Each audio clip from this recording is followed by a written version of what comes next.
नमस्कार, एक बार फिर से आपका शिक्षा क्रांति मंच पर स्वागत है। आज हमारे मंच पर बने हैं हमारे पुराने वॉलंटियर श्री पुलस्त्य शर्मा जी।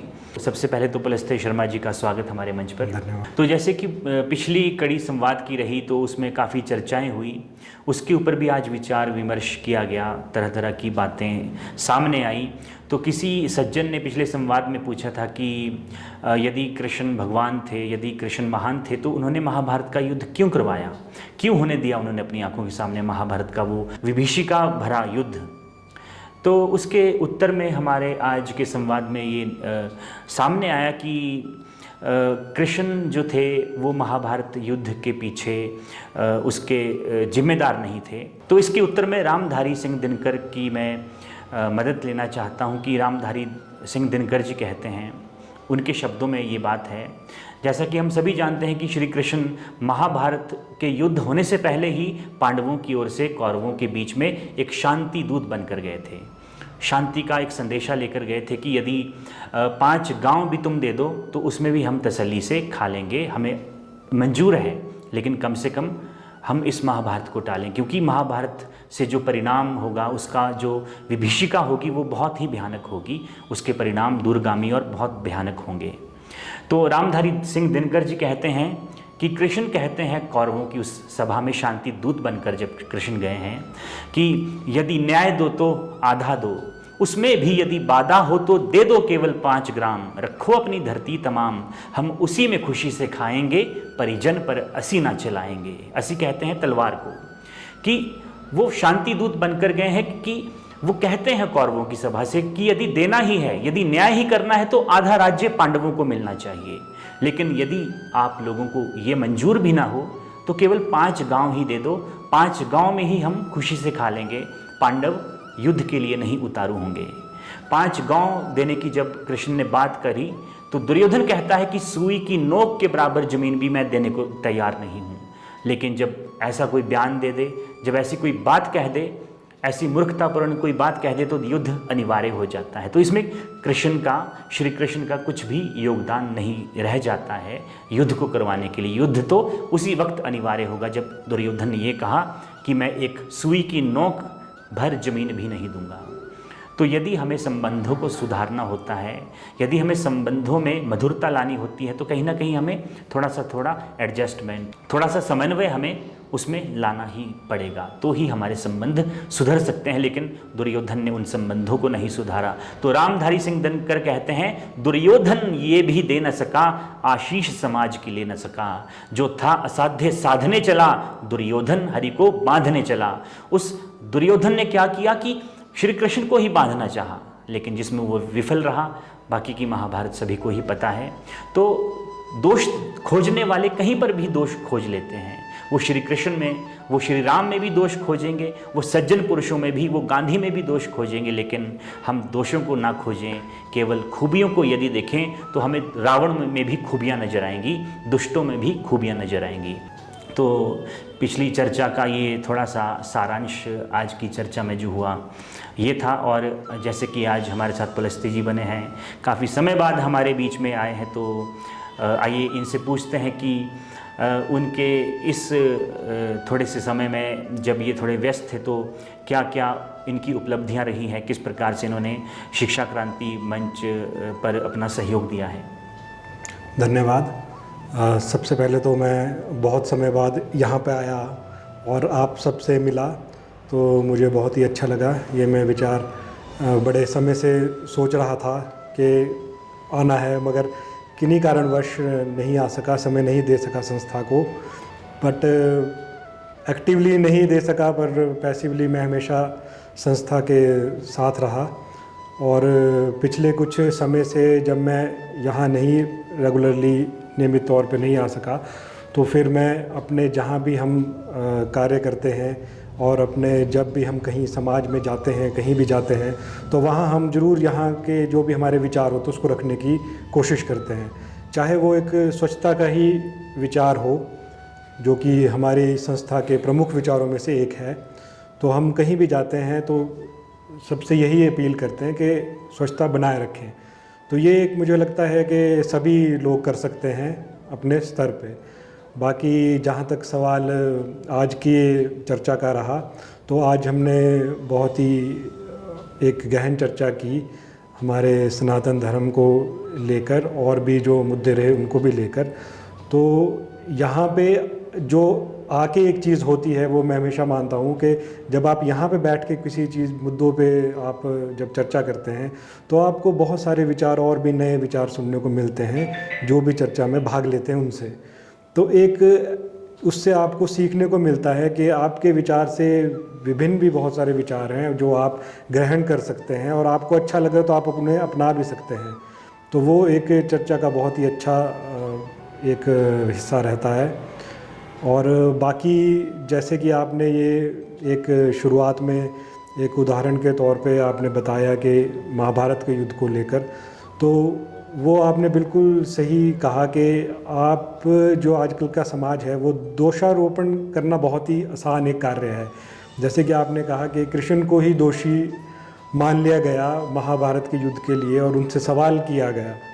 तो वैसा सवाल और वैसा दोषारोपण आजकल समाज में बहुत ही एक, आप बोलिए कि कॉमन सी एक चीज़ है कि आप चीज़ों की अच्छाई नहीं देखते हैं और दोषारोपण आप पहले करना चाहते हैं। तो आपको दोषारोपण करने से बचना चाहिए, मेरा ये मानना है, और चीज़ों की अच्छाई को देखना चाहिए। और महाभारत के युद्ध हुआ, उससे बहुत कुछ चीज़ें ऐसी भी हुई जो मुझे लगता है कि व्यक्ति को अपने जीवन में उतारनी चाहिए। बहुत सारी सीख ऐसी भी मिली जो उसे ये पता चलता है कि मुझे इस जीवन में नहीं करनी चाहिए, नहीं तो अंजाम ऐसे भी विनाशकारी हो सकते हैं। बहुत सारी अच्छी चीज़ें सीखने के लिए हमें, तो मुझे लगता है वही सीखनी चाहिए जो हमें अच्छा लगता है, और दोषारोपण से बचना चाहिए। बहुत अच्छा पलस्ते जी। तो आज की चर्चा में एक और मुख्य बिंदु हमारा रहा कि जैसे कि आजकल सनातन धर्म के प्रति काफ़ी हमारे देश में विवाद है। किसी ने एक विवादित बयान दिया, उसके बाद से काफ़ी लोग भड़के हुए हैं और काफ़ी लोगों ने विरोध उस बयान का किया है। तो उसके बारे में आपका क्या विचार है? उसके बारे में मेरा विचार, जैसे कि हमने चर्चा में भी मैंने कहा अपनी बात रखते हुए कि धर्म एक वे ऑफ लाइफ है। तो आप कैसे अपना जीवन जीते हैं वो ही एक तरह से धर्म है। तो आप किसी के जीने के तरीके को या किसी के वे ऑफ लाइफ को आप क्यों नीचा दिखा रहे हैं? मेरा ये मानना है कि आपने उस पर टिप्पणी की है अपनी राजनीतिक रोटियां सेकने के लिए, या जिन्हीं भी कारण से, उसकी आवश्यकता नहीं है। एक अच्छे समाज में ऐसी बातों के लिए कोई जगह नहीं है, क्योंकि आप अगर ऐसी किसी के धर्म के ऊपर टिप्पणी करेंगे और उसे नीचा दिखाएंगे तो फिर इससे एक जो खाई है वो और बढ़ती जाएगी, और कभी हम एक समन्वय की स्थिति में और समन्वय की ओर नहीं पहुंच सकते हैं। तो इसलिए ऐसी टिप्पणी नहीं होनी चाहिए। बाकी धर्म तो एक ऐसी चीज़ है कि वैसे तो जिसको सही में धर्म का ज्ञान है उसी को उस पर बात करनी चाहिए, नहीं तो आधा अधूरा ज्ञान, आधा अधूरी जो भी उसकी समझ है, उससे वो उस धर्म को भी नुकसान पहुंचाता है जिसके लिए वो खड़ा हो रहा है कहीं ना कहीं। तो वैसे ऐसा विवाद होना नहीं चाहिए, पर ये दुर्भाग्य है कि हमारे देश में विवाद ऐसा हो रहा है आजकल। पलस्ते जी, जैसे कि आज की चर्चा का एक और बिंदु हमारे ये रहा है कि आजकल हम अपने देश में खासकर देखते हैं कि लोगों में सिविक सेंस की बहुत कम समझ है, जिसको कि हम नागरिकता बोध भी कहते हैं। तो हमारी इतनी उज्जवल संस्कृति रही है, इतनी महान परंपराएं हमारी रही हैं, हमें अपनी संस्कृति पर पूरा स्वाभिमान है, अभिमान भी है। तो उसके बावजूद भी आजकल का जो हमारा नागरिक हमारे देश का है वो कहीं ना कहीं परेशान है, हताश है, और कहीं ना कहीं भ्रष्टाचार अपने चरम पर है। उसी के ही बरक्स हम देखते हैं कि अन्य देशों में जिनकी संस्कृति इतनी उज्जवल भी नहीं रही है, वहाँ पर लोगों के बीच में इतना अच्छा नागरिकता बोध है। जैसे कि अभी हम कह रहे थे कि नॉर्वे का एग्जाम्पल ले रहे थे, जिनकी इतनी बड़ी परंपरा नहीं है, इतनी बड़ी लिगेसी नहीं है। वहाँ पर का एक छोटी सी घटना ये हमने डिस्कस अभी करी कि एक सड़क के किनारे एक स्टॉल है, वहाँ पर स्टॉल में कोई भी आदमी नहीं है, कोई कैमरा भी नहीं है।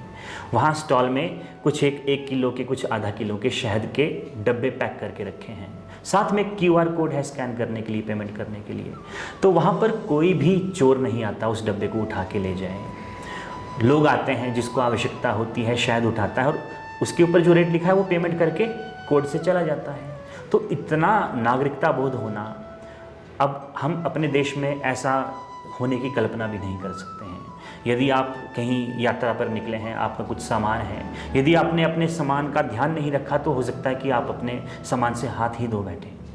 तो इतना कम नागरिकता बोध, इतना ऊंचा हमारा अध्यात्म रहा है, इतनी ऊंची हमारी परंपरा रही है, तो उसके बावजूद भी हमारे देश में जो है नागरिकता बोध इतना कम है, स्वार्थपरता इतनी ज़्यादा है, परमार्थपरता बहुत कम है। तो इसका क्या कारण हो सकता है आपकी समझ में? मुझे लगता है कि जैसे आपने कहा कि हमारा इतना आध्यात्मिक देश है और फिर भी हमारे देश में नागरिकता बोध नहीं है, तो उसका कारण ये है कि जैसे हम अध्यात्म से इन चीज़ों को जोड़ नहीं पा रहे हैं। हमारे अध्यात्म में भी आपको बहुत जगह ऐसी मिल जाएगा जिसमें नागरिकता बोध का आपको उदाहरण मिल जाएंगे बहुत सारे।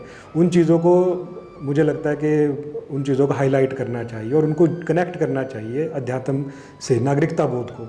और हमारे पाठ्यक्रम में भी ये चीज़ें बहुत ही ज़रूरी है, बहुत ही ज़रूरी मतलब इतनी है कि एक सब्जेक्ट मान के चलो आप उसको एक चैप्टर ना मान के चलें कि आपने किसी किताब में एक चैप्टर दे दिया। आप समझे कि ये तो आपको हर कक्षा में नागरिकता बोध पे कुछ ना कुछ आपको होना चाहिए, ताकि जो हमारी आने वाली पीढ़ी है, जो हमारे बच्चे हैं, उनमें तो ये कम से कम नागरिकता बोध हो, उन्हें पता हो कि एक जिम्मेवार नागरिक की क्या भूमिका होती है एक देश में, एक समाज में। तो नागरिकता बोध में जैसे कि मैं आगे और ये जोड़ना चाहूँगा कि पाठ्यक्रम में तो इसे लाना ही चाहिए, पर जैसे कि हम जो अपने संस्था के स्तर पे मैं अगर बात करूँ तो हम स्कूलों में जाते हैं, विज़िट करते हैं, और वहाँ पे नागरिकता बोध का एक सबसे बड़ा जो एक उसमें एक जो मुख्य उसका बिंदु है, जैसे कि स्वच्छता को लेकर हम वहाँ पे एक बच्चों में ये चाहते हैं कि उनमें ये एक स्वच्छता को लेकर जागरूकता हो, तो वो भी एक नागरिकता बोध को आगे लेके जाएगा अगर हम ये सारी चीज़ें करें, जैसे कि संस्था के स्तर पे भी कर रहे हैं। और वैसे भी हम रैलियाँ भी निकालते हैं, उससे लोगों में भी थोड़ा सा, अगर चाहे कुछ ही लोग हमारी बात से प्रभावित हो के अगर एक सिविक सेंस भी अपने अंदर ये स्वच्छता वाली अपने जीवन में ले, तो वो भी एक बड़ा बदलाव ला सकता है। वैसे ही आपने जैसे अध्यात्म को लेके मैंने पहले कह दिया था, और उसके बाद आपने कहा कि हमारे देश में भ्रष्टाचार क्यों है इतना और क्यों ये बढ़ता जा रहा है, बल्कि हमारा इतना आध्यात्मिक देश था। तो उसके जवाब में मैं ये कहना चाहूँगा कि अध्यात्म से इन चीज़ों को जोड़ना बहुत ज़रूरी है। जैसे कि नागरिकता बोध को जोड़ना है, वैसे ही भ्रष्टाचार जो हमारे अंदर ये कुरीतियाँ जो उत्पन्न हो गई है भ्रष्टाचार की और भी गलत कामों की, उनको हमें अपने अध्यात्म से ही जोड़ के देखना पड़ेगा। क्योंकि मैंने कई जगह ऐसा देखा है कि लोग अपने आप को आध्यात्मिक तो बहुत मानते हैं, धार्मिक बहुत मानते हैं, वो बोलते हैं कि हम तो इतना धर्म का कार्य करते हैं, इतना धर्म करते हैं, मगर कहीं ना कहीं वो जो धर्म के कार्य करते हैं वो भी अधर्म से करते हैं। धर्म के कार्य, उसके पीछे जो उनके कहीं धन आप लो तो वो धर्म से कमाया हुआ धन है, तो वैसा धर्म का कार्य करने का भी कोई लाभ नहीं है। और आप अपने मन में तो वो सोचते हैं कि हम बड़ा धर्म कर रहे हैं, मगर वो अगर आप सही मायनों में देखो तो धर्म नहीं है। इसलिए धर्म का सही ज्ञान होना और उसको इन चीज़ों से, सभी कुरीतियों से जोड़ना और नागरिकता बोध से जोड़ना बहुत ज़रूरी है आज के इस समाज में। बहुत अच्छा आपने कहा कि जैसे कि नागरिकता बोध या सामाजिक बोध लाने के लिए सबसे पहले तो हमारे जो विषय हैं पाठ्यक्रम में डालने पड़ेंगे, उसके बाद हमें उससे बड़ा लाभ मिलेगा हमारे समाज को आगे सुधारने के लिए। तो मैं उदाहरण देना चाहता हूँ आपकी बात को ही पुष्ट करने के लिए कि महात्मा गांधी बहुत महान व्यक्ति हुए हैं। वैसे तो कई आज की पीढ़ी, बहुत सारे लोग आज की पीढ़ी में उनको महान नहीं भी मानते हैं, उनमें भी दोष देखते हैं, तो लेकिन महान तो वो रहे हैं और उन्होंने बड़े बड़े सूत्रपात किए हैं, जैसे कि सत्य और अहिंसा का उन्होंने पाठ पूरे विश्व को पढ़ाया है। तो उनकी जड़ें कहाँ थी? एक बार जब गांधी जी छोटे थे तो उनके गांव में जैसे कि नाटक करने वाले लोग आया करते थे, तो उन्होंने 2 नाटक देखे। एक तो हरिश्चंद्र का नाटक देखा था, तो उस हरिश्चंद्र के नाटक को देखने के बाद उनके मन में उस नाटक के प्रति प्रेम उत्पन्न हुआ और उन्होंने वो नाटक बार बार देखा। हरिश्चंद्र जैसे कि सत्यवादी थे और वो सत्य का बीज उनके हृदय में तब ही डल गया था जब वो छोटे थे।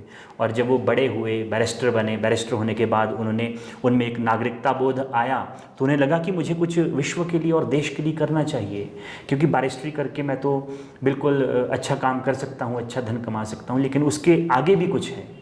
तो उन्होंने बड़े बड़े काम किए और उस सत्य और अहिंसा के सूत्र को आगे रखते हुए उन्होंने बड़े बड़े काम किए और उसके परिणाम स्वरूप जो कुछ भी हुआ उसके लिए तो इतिहास गवाह है। दूसरी बात, जैसे कि हम कहते हैं कि अध्यात्म से हमें इन चीज़ों को जोड़ना चाहिए, तो आजकल देखा जाता है कि प्रायः कोई यदि मंदिर में कुछ बहुत अधिक दान करता है तो हम उसे कहते हैं कि बहुत धार्मिक आदमी है, उसकी ख्याति दूर दूर तक फैल जाती है। लेकिन उतनी ही ख्याति दूसरे व्यक्ति की भी फैलनी चाहिए जो कि कुछ अच्छा समाज में कर रहा है, जो कि समाज में एक अच्छी पोजीशन है, कोई ब्यूरोक्रेट है और वो भ्रष्टाचार में लिप्त नहीं है, उसकी ख्याति भी उतनी ही दूर तक फैले जितनी ख्याति उस व्यक्ति की फैली है जिसने कि मंदिर में जाकर कुछ दान किया है। तो हम अध्यात्म को और धर्म को जोड़ सकते हैं, अध्यात्म को और नागरिकता बोध को तभी जोड़ सकते हैं, क्योंकि हम क्या देखते हैं कि यदि कोई धार्मिक कार्य कर रहा है, कोई कथा का आयोजन करता है, कोई दूर दूर मंदिर जाता है, कोई लोगों को इकट्ठा करके बस में ले जाकर लोगों की तीर्थ यात्रा करवा रहा है, तो बहुत ही नेक काम है, उस व्यक्ति की प्रशंसा होनी चाहिए। लेकिन उतनी ही प्रशंसा उस व्यक्ति की भी होनी चाहिए जिसमें कि नागरिकता का बोध भरा है, जो कि स्वच्छता के लिए काम कर रहा है, जो कि निस्वार्थ होकर समाज में अपना सब कुछ न्यौछावर कर रहा है। तो हम स्वच्छता, तब हम अध्यात्म और धर्म को जोड़ सकते हैं और हम अपने देश में भी देखेंगे कि हमारे देश में भी लोगों के बीच में नागरिकता का बोध उत्पन्न होगा और हमारा समाज जो है एक बेहतर जगह बनेगी सब लोगों को रहने के लिए। तो इन्हीं शब्दों के साथ आज के इस संवाद को पूर्ण करते हैं। हमारे साथ बनने के लिए पुलस्त्य जी का बहुत बहुत धन्यवाद, आभार, और इसी तरह आप हमारे मंच से बने रहिएगा आगे भी। तो तब तक के लिए जय हिंद, जय भारत, जय विश्व। धन्यवाद।